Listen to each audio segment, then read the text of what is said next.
Bonjour à tous et bienvenue pour ce nouvel éclairage. Alors on se retrouve aujourd'hui avec Benoît Odile. Bonjour. Bonjour. Et bien sûr Jacques Cheminade. Oui, bonjour à tous. Bonjour.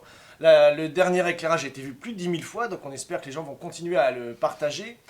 Et alors on voulait revenir avec toi aujourd'hui sur le discours récent de notre président, Emmanuel Macron, qui a été très peu commenté, finalement très peu médiatisé, et qui était le discours qu'il a fait devant tous les ambassadeurs de France donc à l'étranger, qui est un discours traditionnel qu'il fait tous les ans.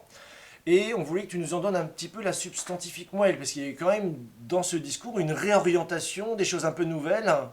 Donc on voulait avoir un peu ton éclairage sur ce discours. Alors, c'est un discours à la conférence des ambassadeurs, comme on l'appelle.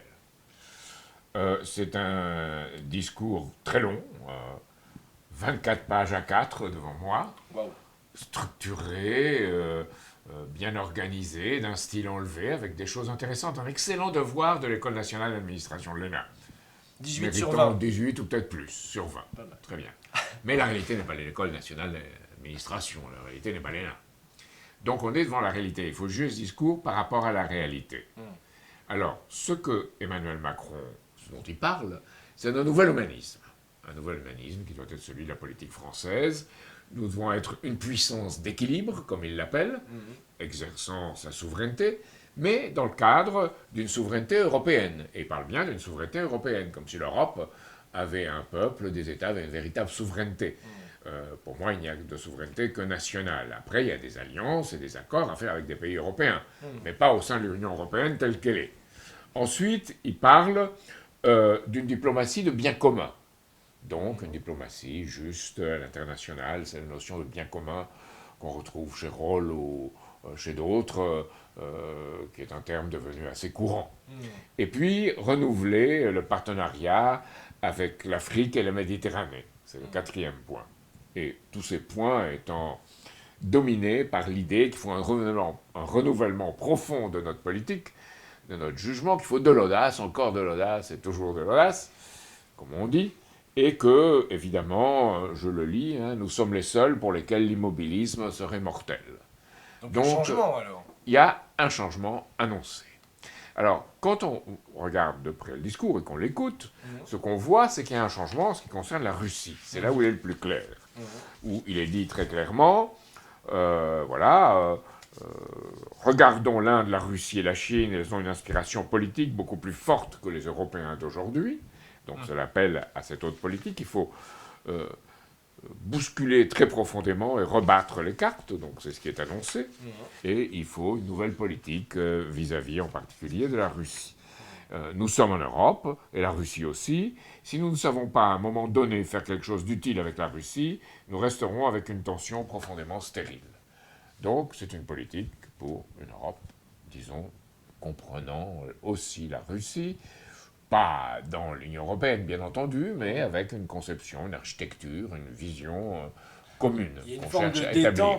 détente par Une rapport aux détente sanctions. certaine, un peu plus qui qu'une avaient été- détente, Ouais, même. plus qu'une détente. Un désir de faire quelque chose en commun. Ouais. Mais, là vient le mais, il ajoute, la Russie, c'est une grande puissance qui investit beaucoup sur son armement, qui nous a fait si peur, a le produit intérieur brut de l'Espagne, a une démographie déclinante et un pays vieillissant, une tension politique croissante. Donc c'est pour ça qu'on s'intéresse à la Russie, parce qu'on la sent affaiblie ouais. dans ses bases. Je pense que la vocation de la Russie n'est pas d'être allié minoritaire de la Chine.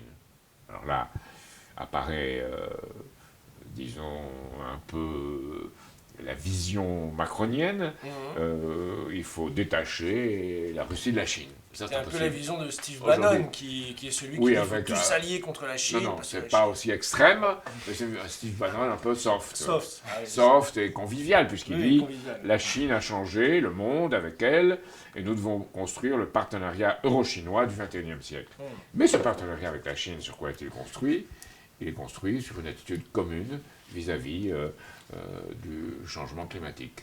Et une politique qui rentre dans un moule écologiste, on pourrait dire un paradigme écologiste, dans lequel la France se flatte d'avoir plus fait que d'autres. Par exemple, Emmanuel Macron déclare, d'abord sur le financement, j'ai annoncé au G7 doublement la contribution française au fonds vert. Alors, Mais est-ce que c'est pas la même chose dans l'oreille d'un Chinois, l'écologie, et dans l'oreille d'un Macron? Non, c'est pas la même chose.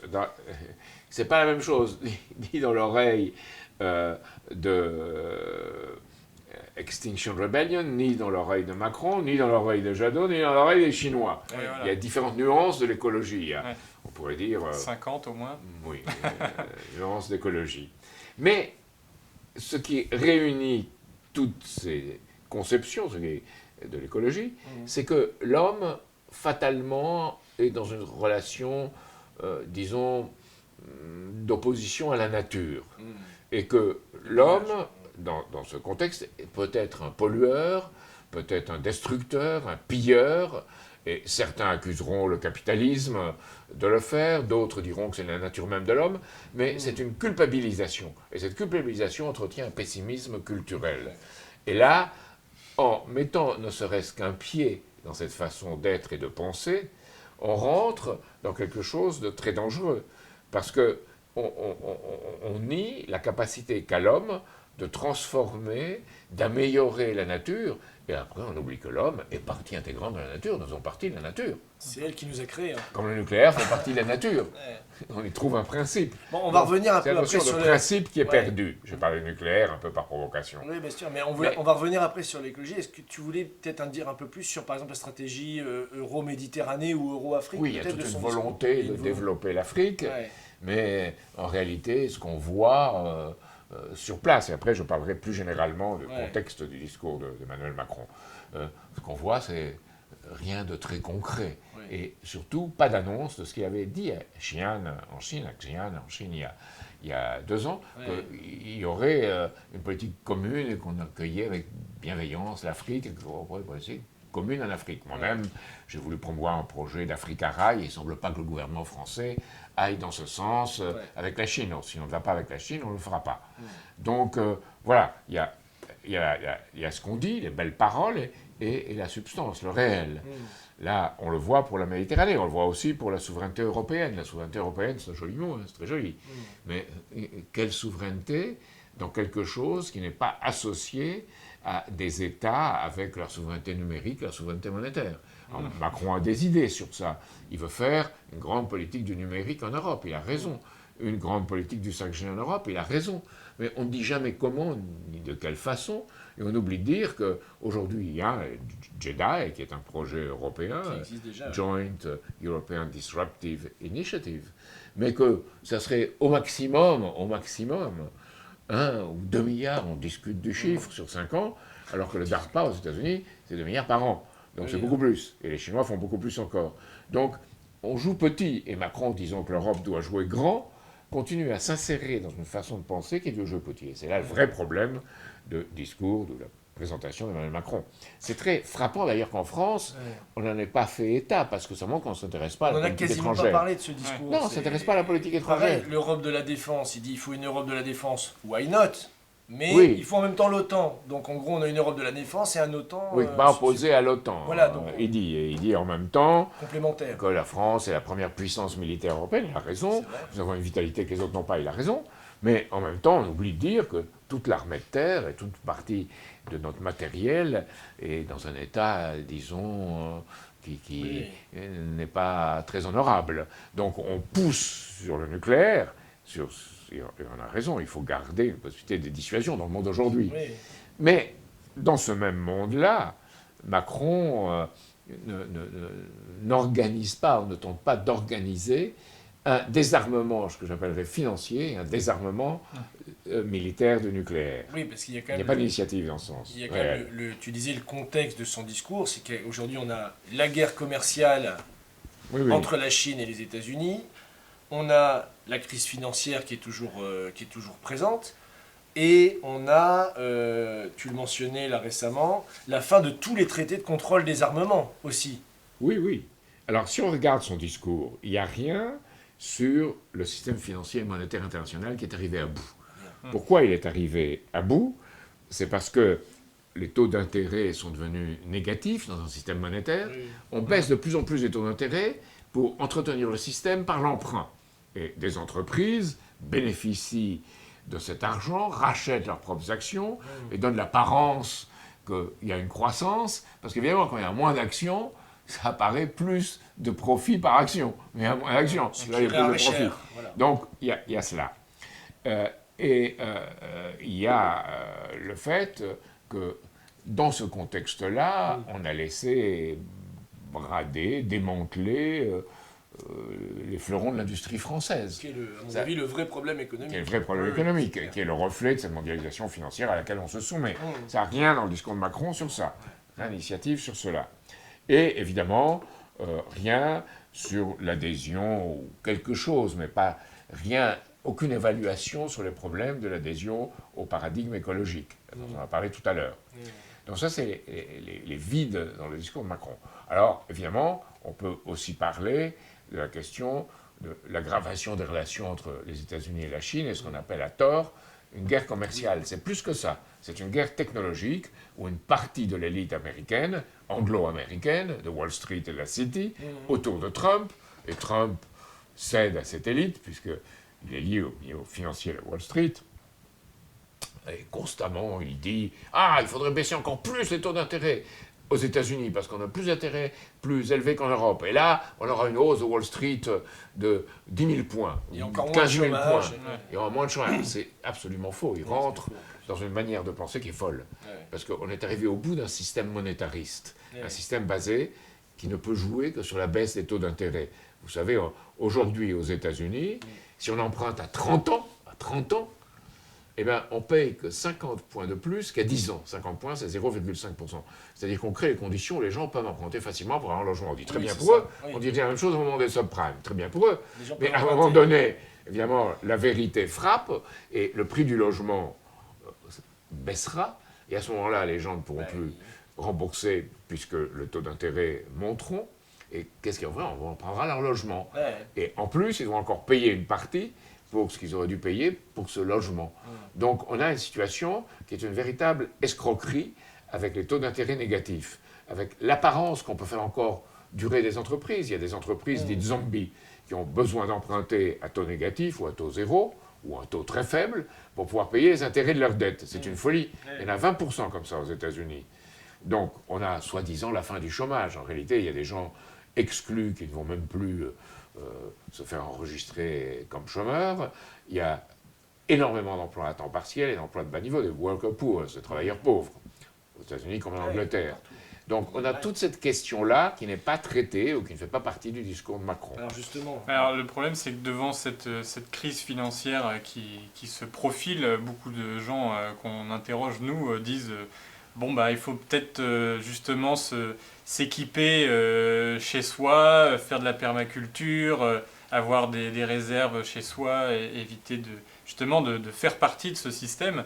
Et là, il y a un livre là, qui vient de sortir donc sur comment préparer les maires à justement cet effondrement inéluctable, puisque bah, de toute façon, les solutions, on sait très bien, Jacques, personne ne va les mettre en place. Elles existent. Elles existent, mais bon, personne ne va les mettre en place. Il faut arrêter d'être idéaliste. Donc, comment se préparer à l'effondrement? On projette son manque de courage sur les autres. Quand on dit ça. En général. Mais donc, voilà, la question qu'on a, nous, devant nous, en tant que militants, c'est... les gens, ils savent très bien que c'est ce qui va arriver, mais ils préfèrent se préparer à l'effondrement plutôt qu'essayer de régler le problème par le haut. C'est une question qui est présente partout. Bien sûr. Alors, la question, c'est qu'ils risquent d'avoir la même opinion. Ils ont la même opinion qu'Alain Soral ou qu'Yves Cochet. Yves Cochet, c'est la chanson, je me retire à la campagne avec ma fille dans la petite ville, et là, quand il y aura quelque chose, on sera défendu. Ouais. Et Alain Soral, je prends le Kalachnikov avec mes potes, hein, et notre race, on la défend. Donc voilà, il y a les deux extrêmes. Et ce survivalisme, c'est renoncer à l'optimisme culturel, c'est renoncer à ce qu'une société puisse s'améliorer. C'est pour moi, c'est mon droit, c'est moi. Et c'est l'extrême de la société individualiste dans laquelle on est. Moi. Vous savez, on disait à l'époque, je ne sais pas combien de millions de Chinois, et moi. Là, on dira... Dutronc. Quand j'étais petit, ouais. C'était moi, maintenant. Maintenant, ça ne me rajeunit pas. Mais non, maintenant, il y a beaucoup plus de Chinois, et ils vivent bien. On a sorti 800 millions de Chinois de la misère. Et moi. Et moi, c'est ce que disent les gens maintenant. Dans les pays développés, dans les classes moyennes, ça va moins bien. Pourquoi ? Parce qu'on n'a pas suivi la politique, ça Macron lui-même le dit, hein. On n'a pas suivi la politique de la Chine, ou même de l'Inde, ou même aujourd'hui d'autres pays, qui ont une politique qui donne un espoir à leur peuple et un développement, et la Chine en particulier. Alors la Chine a des problèmes, a bien des problèmes, mais elle a l'initiative d'une ceinture, une route. Et ça, c'est les infrastructures, c'est le développement de l'économie réelle, alors que les pays occidentaux sont dans le financier, dans le monétarisme, ce qu'on a vu tout à l'heure. Et ça, si on rentre dans la finance et dans le monétaire, on ne crée pas de ressources suffisantes pour une société future, d'où, fatalement, on est porté à une politique de guerre vis-à-vis de l'autre, on a parlé de la guerre de tous contre tous, et une politique de dépopulation. Voilà. C'était inévitable. En fait, si Macron faisait ce qu'il disait, il n'aurait pas de problème en France et il réglerait plein de problèmes au niveau international. C'est-à-dire qu'il lui faudrait deux choses, le courage et l'entourage. Le courage, il devrait l'avoir, mais c'est quelqu'un qui n'a pas l'expérience d'une lutte, disons, dans une situation tragique, dans une situation soit de guerre, soit de crise très grave internationale. Donc, il sait très bien gérer les choses à un autre niveau, mais pas celui-là. Et on l'a vu avec les Gilets jaunes, quand il y a une crise sociale grave, il est un peu beaucoup dépourvu. Et l'autre, c'est son entourage. Il a su, avec des méthodes qui sont les siennes, arriver au pouvoir. Et il a fallu beaucoup d'allant ou d'audace pour arriver au pouvoir, c'est vrai. Mais avec un entourage qui était faible et était plutôt béni oui-oui. Maintenant, quand il exerce le pouvoir, il a un entourage.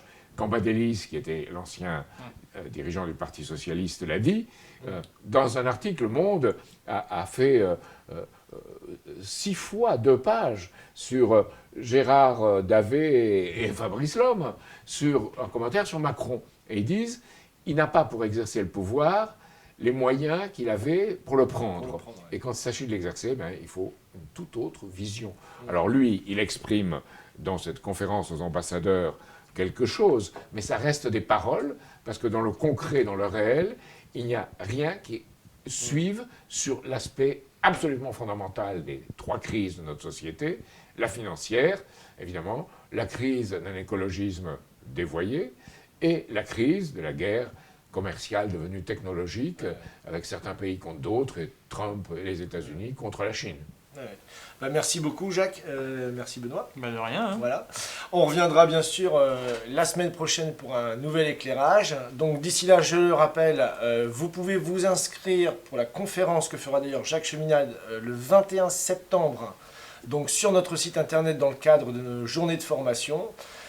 Évidemment, partagez cette vidéo pour qu'elle continue, ces vidéos continuent à circuler partout en France.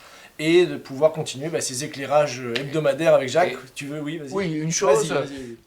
Un éclairage c'est bien, plusieurs éclairages c'est mieux. Voilà, donc faites des sociétés d'amis dans lesquelles vous discutez de ces questions fondamentales et dans lesquelles, par-delà la politique qui est devenue une politique de parti, et une politique où on s'inscrit et on fait des choses que le parti vous dit de faire, non, une politique où on inspire et on développe une nouvelle façon de voir pour ce monde qui vient. Et en effet, c'est sur le point où, en parole, Macron a raison. C'est un monde qui exige la création, le changement et remettre en cause ses préjugés. Voilà. Merci Jacques. Donc voilà, suivez le conseil, réunissez-vous, que vous soyez, organisez des sociétés d'amis, discutez de ce qui se passe, de ce qu'on a discuté aujourd'hui.